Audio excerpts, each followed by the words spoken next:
Lo dijo él. A primera hora. Muy bien, 8:10 en la mañana. El viernes, en medio del programa y del comentario, acá nos cogió a las 6:44 de la mañana el movimiento telúrico de 6 grados, que Andreita quería salir corriendo, pero le impedí que se vaya, manteniendo la calma. Eso es mentira. Ese quería levantar. Ese quería levantar. Falsa esa. Ese quería levantar ahí asustadita, pero bueno. Obviamente monitoreamos la situación en Esmeraldas, tuvimos reportes con el concejal José Mafares, con Darío Robinson Rivera, colega periodista del portal digital La Calle Habla de allá de la provincia de Esmeraldas. Realmente hubo una afectación muy compleja y claro, es inevitable porque cada vez que ocurren estas cosas volvemos a darnos cuenta de que este país es altamente vulnerable y que esa vulnerabilidad está asociada además a la falta de esa cultura de prevención. Es inevitable también hablar de lo que pasó el 16 de abril del 2016 en Manabí, el sur de la provincia de Esmeraldas, o más cercano en 2022, que también hubo un movimiento telúrico que afectó a la provincia de Esmeraldas. Hablemos con un especialista en la materia, el ingeniero Christopher Velasco está con nosotros. Él es el presidente de la Asociación de Profesionales en Gestión de Riesgos del Ecuador. Visita nuestra mesa de trabajo. ¿Cómo le va, Christopher? Bienvenido, buen día. Ingeniero, buenos días. Andrea, qué gusto a todos los radioescuchas. Primero, permítame solidarizarme con la población de Esmeraldas, también hacer llegar un afectuoso saludo. El 16 de abril es el Día del Profesional de Gestión de Riesgos. Creo que el trabajo que vienen haciendo algunos de ellos que están vinculados a organismos básicos de respuesta y socorro es significativo. También al personal de Cruz Roja Ecuatoriana, de la Secretaría de Riesgos, que intenta aliviar un poco el sufrimiento humano. Este día creo que ha sido el día de las narrativas y creo que hay que instaurar algunas cosas interesantes sobre lo que ha sucedido en el tema de Esmeraldas. El fenómeno natural lo que hace es agudizar una condición estructural de pobreza, de desigualdad y de sobre todo necesidades que tiene esa población después de no solamente el evento del 16 de abril del 2016, sino también lluvias intensas, ha tenido, digamos, ahora el último derrame que también ha sido significativo, y en este marco que está, digamos, de una u otra manera mermando el único mecanismo que tiene de ingresos y recursos para poder satisfacer las necesidades de la población, que es el turismo, por ejemplo. Esta afectación del viernes, casi 300 viviendas han sido afectadas, la mayoría en su mampostería, digamos, paredes, cosas de este tipo, pero lo que llama mucho la atención es la afectación en el sistema eléctrico, por ejemplo, las afectaciones de la infraestructura de salud, por ejemplo, la lógica de los centros educativos.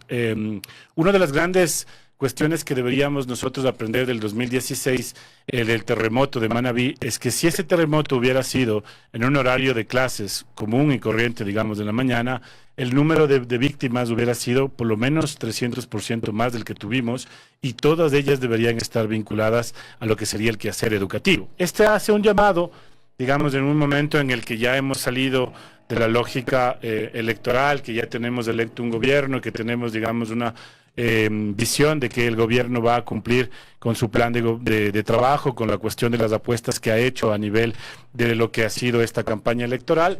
Es el momento de pensar tres cosas, Fabricio y Andrea. La primera, la institucionalidad. Es necesario fortalecer institucionalidad de la Secretaría de Riesgos. Debemos fortalecer quizás el abordaje que hace esa Secretaría de Riesgos. El segundo elemento es comenzar a pensar más allá de la asistencia humanitaria y la respuesta. Y estoy diciendo con esto no que no hay que hacer respuesta, sino que hay que trabajar otros mecanismos que son prioritarios. Por ejemplo, la lógica de la transferencia del riesgo, el pensar algunos proyectos, programas en el plan de desarrollo, ordenamiento territorial, sobre la cuestión de reducción, adaptación al cambio climático, pero por sobre todo un elemento importante es pensar que la sociedad no está comprendiendo los mensajes que nosotros estamos dando para los temas de prevención. Y aquí usted como comunicador, Andrea o Fabricio, digamos, y quienes nos escuchan, ¿cuántos vemos la mochila de emergencia? ¿Cuántos utilizamos la cuestión de la información educomunicacional que tiene no solo el rector de la política, sino diversos?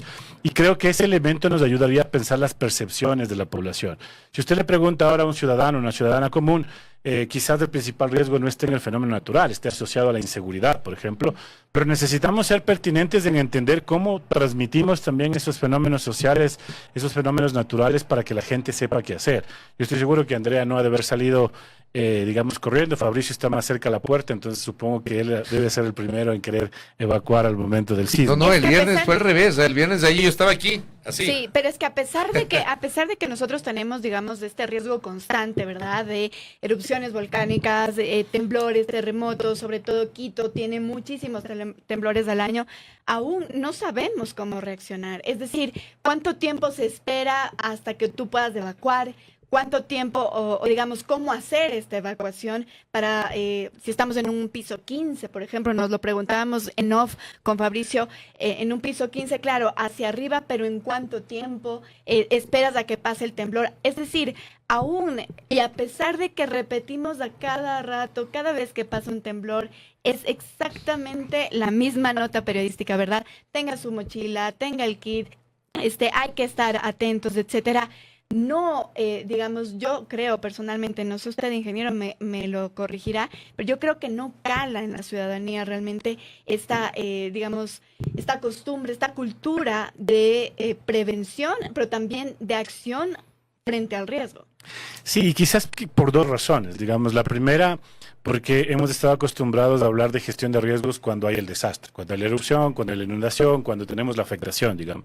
Y entonces siempre hemos estado hablando del fenómeno destructivo, de la lógica de la naturaleza, pero no hemos hablado de ese vivir o convivir con el riesgo, digamos. Y ese convivir con el riesgo implica cosas cotidianas. Y creo que ahí, en las diferentes expresiones culturales que tiene la sociedad, digamos, una cosa debería ser situada hacia lo urbano, es decir, cuando estamos hablando de ciudades como Quito, Guayaquil, Cuenca, digamos, que tienen unas edificaciones en altura, por ejemplo. Otra cosa es lo rural, otra cosa es la Amazonía, otra cosa es Galápagos, otra cosa es el tema de Bolívar, y creo que ahí la batería comunicacional tiene que comenzar a pensarse de otra manera. Por ejemplo, si usted va a la zona centro del país, Tungurahua, por ejemplo, cuando hay este tipo de sismos, la gente habla de que hay un cambio de estación.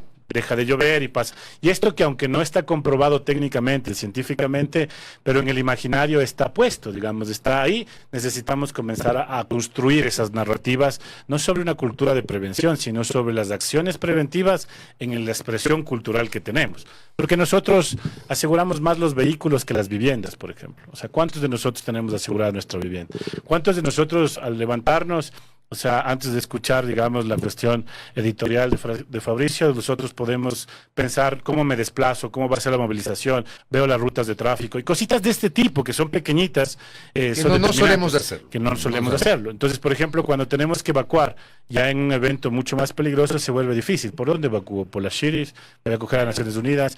Y esto que no está en el comportamiento cotidiano acaba siendo solamente una información que pasa, ¿no? Entonces, por eso el importante de pensar la percepción de la población, por eso lo importante de buscar tener otros mecanismos comunicacionales para llegar a ellos, ¿no? Usted se refería a estos tres puntos y en primera instancia la institucionalidad, fortalecer a la Secretaría de Gestión de Riesgos, y quisiera hacer como una comparación de qué fue lo que ocurrió en este último temblor que se ha sentido en Esmeraldas. ¿Cómo debió trabajar la Secretaría de Gestión de Riesgos? ¿Actuó, digamos, ha actuado en estos últimos días de buena manera, a su decir, ingeniero? ¿O qué es lo que debe reforzarse un poco más gráficamente? Yo creo que aquí hay algunos elementos y espero que quienes nos escuchen, nos estén mirando, también nos estén, tengan la capacidad de entender dos cosas. Digamos, la matiz de lo político, la coyuntura de lo político electoral, también ha generado un desgaste en el tema institucional. Yo creo que coincido plenamente en que hemos tenido una elección atípica. Yo voy a referirme en los términos técnicos de lo que constituyó, digamos, esta elección, en términos de que teníamos 9 provincias en estado de emergencia, teníamos afectaciones importantes en el tema de las lluvias, teníamos una resolución del COE que invitaba a plantear, digamos, la posibilidad de cambiar los recintos electorales o no cobrar una multa, digamos, al sufragio de algunas personas en las zonas de afectación. Esto también ha desgastado el equipo operativo que tiene la Secretaría, porque ha tenido que dar asistencia humanitaria en el marco de este proceso electoral. Y este último evento, como casi siempre pasa, estamos vinculados a las lluvias, atendiendo las lluvias, los deslizamientos, y aparece el sismo. Y este sismo, ahora en una provincia que además viene con otros estragos de otras emergencias, como insisto, el tema del derrame. Entonces, al hablar del fortalecimiento institucional, lo que nosotros estamos haciendo mención es de que no solo hay que trabajar en la asistencia humanitaria, en la presencia hacia la respuesta, sino en el análisis de riesgo, en la reducción del riesgo, en pensar mucho más hacia las lógicas de desarrollo, el financiamiento, tal. Nosotros hemos pasado casi 16 años pidiendo una ley de gestión de riesgos. Tenemos ley y reglamentos, un acierto del gobierno del presidente Noboa y de la Asamblea que está por salir. Pero ahora con la ley y con la cuestión del reglamento necesitamos hacer herramientas de política pública que operen esa norma, que permitan tener mejor organización. O sea, el COE provincial ahora tiene unas competencias y atribuciones que también está sobre el tema del Estado desconcentrado, y creo que hay que revisar cuál es el alcance de esas decisiones del COE provincial. Tenemos COEs cantonales que ya tienen otra cuestión, ya no es un exhorto, ya es una resolución de cumplimiento tácito y obligatorio para las diferentes instancias, y hay varios mecanismos que hay que comenzar a pensar, pero en un contexto donde los gobiernos locales tienen pendientes asignaciones presupuestarias del Estado, donde la competencia de riesgos es una competencia que se está transfiriendo, digamos, ahora, o buscando las herramientas para asumir esa competencia de mejor manera, necesitamos pensar y ser mucho más eficientes sobre la política pública desde la institucionalidad. Y el último que me parece importante, alrededor de 1.200 profesionales titulados en tercero y cuarto nivel en gestión de riesgos, tenemos una empleabilidad que no sobrepasa el 12%. Entonces, digamos, si hay un esfuerzo enorme de la universidad pública, de los institutos, para formar a la cuestión no de los tienen profesionales, plazas de trabajo, ¿por qué no pensamos en estos mecanismos que le permitan la empleabilidad y que sobre todo también les den la capacidad de manejar desde algunos aspectos mucho más técnicos de eso? Entonces, creo que el fortalecimiento, hablamos de esto, pero también de una cosa que hemos planteado muchas veces en algunos de los medios de comunicación: es necesario hacer el Estado más eficiente. Entonces, cuando nosotros planteamos la fusión entre la Subsecretaría de Cambio Climático y la Secretaría Nacional de Gestión de Riesgos, hablamos de una gran Secretaría Nacional de Gestión de Riesgos y Cambio Climático, como lo tiene Colombia, como lo tiene Perú, como lo tiene México, por dos razones. La primera, porque en la adaptación al cambio climático está la clave para tener menos respuestas, digamos, a eventos peligrosos, porque cuando usted comienza a ver las afectaciones, son por deslizamientos, son por cuerpos de agua que están generando inundaciones o por la variabilidad climática. Si no, revisemos las narrativas de la cuestión de las autoridades. Es la lluvia más intensa de los últimos 20 años. Claro. Entonces, si entendemos eso, ¿por qué no entendemos la necesidad de la fusión? La Subsecretaría de Cambio Climático, por su presupuesto, o coordinando a través de ellos en el presupuesto, no tendrá menos de 120 millones que está articulado por esa Subsecretaría de Estado. La Secretaría de Riesgos tiene un presupuesto de 19 millones de dólares para una atención a 24 provincias a nivel país. Entonces, cuando hablamos del fortalecimiento institucional, estamos hablando de esta gran apuesta que podría tener, digamos, otro acierto que podría tener el presidente Noboa en su nuevo gobierno, y que esperemos ahora, por ley, tiene que ser, hay un objetivo, digamos, en el plan de desarrollo que tiene que hablar de gestión de riesgos. Ojalá no acabemos desperdiciando esa oportunidad de pensar la planificación a futuro en ponernos metas que tengan que ver con cuestiones menos estructurales que las que necesitamos. Necesitamos tener estadística nacional sobre gestión de riesgos. Necesitamos entender, ¿que no la tenemos? No, actualmente no hay. ¿Nunca se ha hecho o sí se ha hecho antes? Hemos tenido algunas iniciativas con el INE, con AME, con la misma Secretaría, pero no tenemos estadística nacional. Y cuando me refiero a esto, a los que nos escuchan, a los que nos ven, no estoy diciendo que no tenemos información. Ojo, digamos, eso es distinto. Lo que estoy diciendo es que el Instituto Nacional de Estadísticas y Censo no lo establezca, digamos, como una lógica de estadística nacional. No lo reconozco oficialmente como estadística nacional, y que se levante periódicamente y que me dé unos reportes. Eso todavía no tenemos, y creo que es un camino en el que hay que transitar con mucha fuerza, ¿no? Y precisamente ese camino, digamos, podría ser muy largo. ¿Qué hacer entonces a corto plazo? Porque mañana, o sea, nadie sabe cuándo podría haber un temblor nuevamente, cuándo habría este fenómeno natural nuevamente, y obvio hay, digamos, provincias, ciudades, cantones que tienen muchísimo más riesgo de sufrirlo. ¿Qué hacer entonces a corto plazo con lo que ya tenemos mientras se prepara el camino con todo lo que ya nos explicado? Creo que hay algunas acciones correctivas importantes que sería este corto plazo que estamos viendo. Primero, creo que hay que pensar en conjunto entre el Consejo Nacional de Competencias, los diferentes niveles de gobierno, es decir, parroquias, provincias, cantones, y la Secretaría de Riesgos, cuál va a ser el modelo para el asumo de competencias. Porque ese documentito, que parece ser solamente una cuestión de un instrumento, es vital, porque así yo puedo asumir la competencia concurrente sobre la cuestión de gestión de riesgos. Creo que eso hay que hacerlo urgente porque hay unas transitorias también en la ley y en el reglamento. Por el otro lado, hay que actualizar algunos instrumentos, el manual del COE, por ejemplo. Fabricio no me hará mentir y le puede preguntar a mucha gente que ha estado manejando emergencias importantes en el país. El COE es una instancia que ha generado, digamos, algunos desgastes y hay que pensarlas, hay que innovarlas públicamente. No estoy diciendo otra vez que no hay que tener COEs, estoy diciendo que hay que pensar desde una eficiencia, desde una lógica de toma de decisión muy relevante. Y el otro tema que es fundamental, de dónde sacamos los recursos para poder hacer la rehabilitación de lo que se ha caído. Es decir, escuchaba que mencionaban que la afectación sobre la cuestión de la Universidad Luis Vargas Torres es significativa. Es fuerte, sí. Y claramente esa universidad pública requerirá, digamos, mejorar la infraestructura y necesita un proyecto de inversión que seguramente costará algunos millones y entonces ese es lo que se va a priorizar en la lógica de la intervención para Cenecit. Esa es, digamos, lo que estamos viendo a nivel de los presupuestos general del Estado. Y luego en la banca de desarrollo del Ecuador, en el BEDE, ¿es posible o no es posible volver, digamos, a este financiamiento 50-50, 80-20 hacia los gobiernos locales para que hagan algunas obras que impidan que el próximo año volvamos a repetir la misma cuestión? O sea, tenemos una preocupación constante porque cada vez estos eventos que son, digamos, recurrentes, pero no son extraordinarios, y eso permito decir a la ciudadanía con mucho énfasis, porque en la narrativa se puede establecer esto bien y puede justificarse a los desastres como naturales, pero en la realidad es una construcción social. Lo que está pasando es que tenemos mayor vulnerabilidad económica, social, institucional, que hace que seamos más lentos en responder, más lentos en recuperarnos a estos eventos extraños que estamos viviendo también, en algunos casos, en algunos territorios donde no hemos tenido.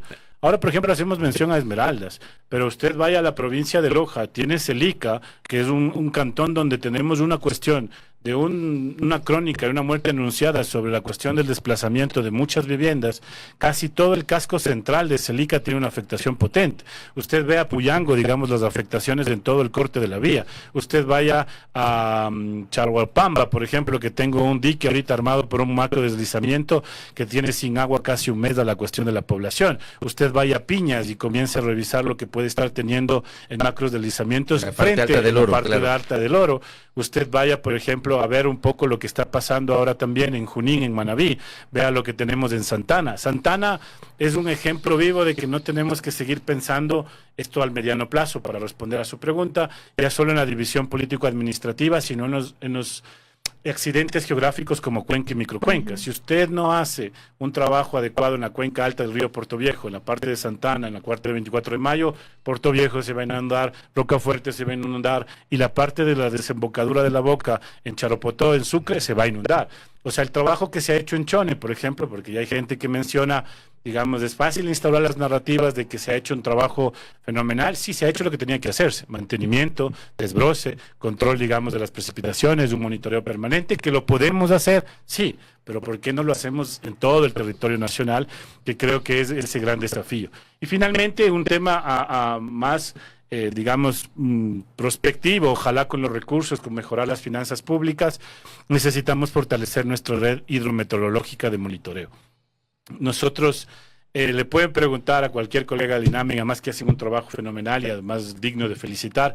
No podemos ser más asertivos sobre la cuestión de los pronósticos porque necesitamos ampliar nuestra red meteorológica. Si usted tiene una red como la de Iñaquito y usted quiere ver el microclima que va a tener en el bosque, ese reporte de Iñaquito no le va a servir. Entonces necesitamos ampliar esta red y ahí es un llamado al sector privado también a incorporar las redes hidrometeorológicas de producción de banano, cacao, para tener más registros, para tener más estadísticas, para tener más modelación y más sistemas anticipatorios. El tema de riesgos no se resuelve con mayor atención a la emergencia. El tema de riesgos se resuelve cuando aprendemos a convivir con el riesgo desde el nivel comunitario, cambiamos las narrativas de educomunicacionales hacia eso, saltamos de la mochila a explicar qué pasa en contextos urbanos, rurales, y también cuando comenzamos a ver las afectaciones en términos productivos. Por ejemplo, ahora, ¿qué es lo que podemos hacer todos los ciudadanos, los ecuatorianos, que tengamos el privilegio y la posibilidad de hacerlo, visitar las playas, ir a la cuestión de Atacames, consumir la cuestión local,